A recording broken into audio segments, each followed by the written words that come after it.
Okay, let's get into the questions. Like I said, there's a bunch.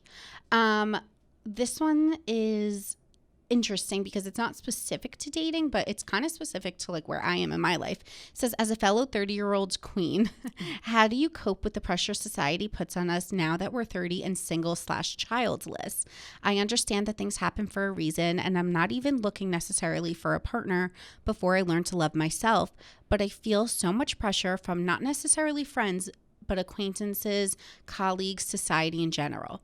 The next person who says that I should start thinking about settling down soon because I'm not getting any younger is going to get punched square in the nose. Why is marriage and children the poster for success? Oh man, I so relate to this. I just thought as we were on the same age and both killing it regardless, I'd ask your opinion and get your thoughts.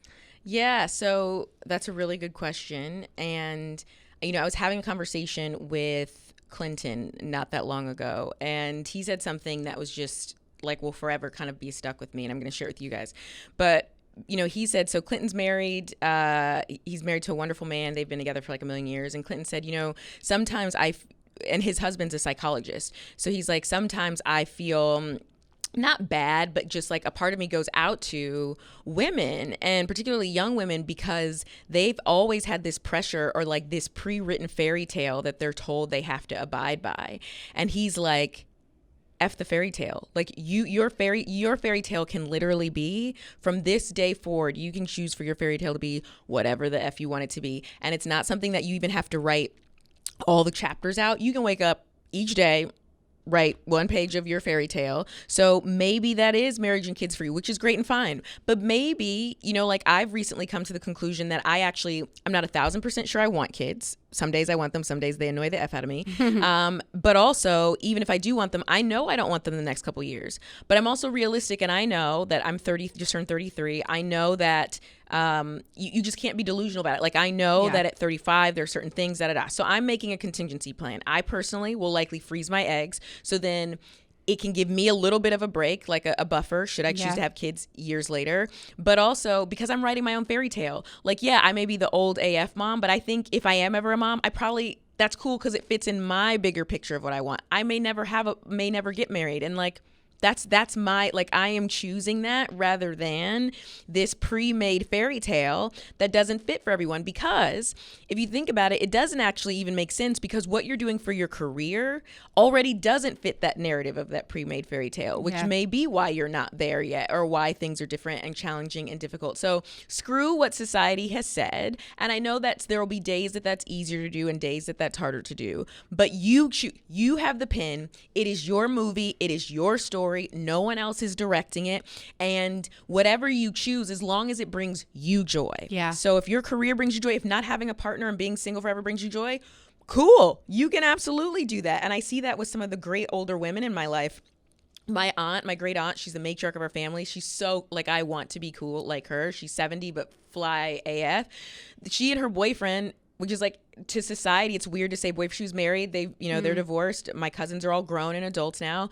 They've been together for like 10 or 11 years. They're all but married, but she doesn't want to get married again. And he actually lives in LA and she lives in Kansas City, and they see each other every month. But like, it so work for the lives that they want. It works perfectly. Yeah. So he doesn't need to give up his life and move to Kansas City. She would, like, our family would fall apart without her. Like, she moved to LA, like, cool.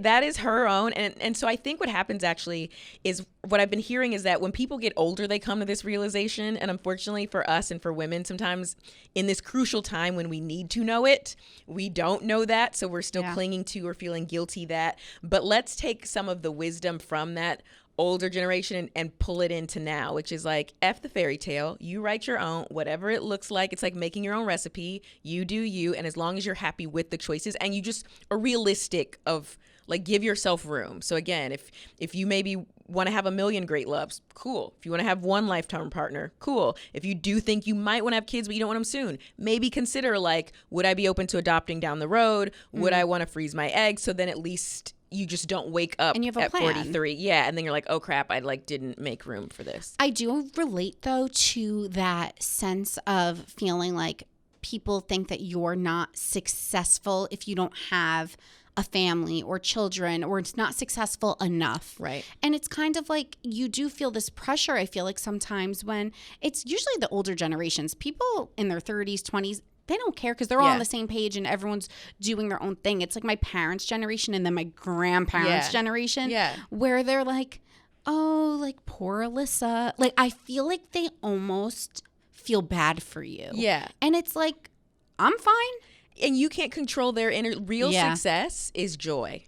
Period. Real success is joy. And for them, they didn't grow up in a generation where it was prioritized like that, particularly for women. So they may not understand that. And that's okay because they love you the best way they know how. But the reality is real success is joy. So whatever brings you joy, follow that, do that, honor that. Don't be in a relationship just because it looks good to everybody else, but you're effing miserable. Don't like sacrifice yourself in some job or having kids because everybody thought that's what, like, that's their measure of success, but you're miserable or unfulfilled because you only get to do this one time. And at the end of the day, like, the only person you owe anything to is you, and that is your joy. So whatever that looks like, if they can't see it, they just can't. It's just like a new song that comes out and they may not get it. You know, they don't know what watermelon sugar means. Like, fine, you like it. Like, it's okay if grandma and grandpa doesn't, but just follow your joy and you've won. You win and you've won. And if you want to be a little petty about it, you can post pictures about how joyful you are. But just follow your joy. I actually love success is joy.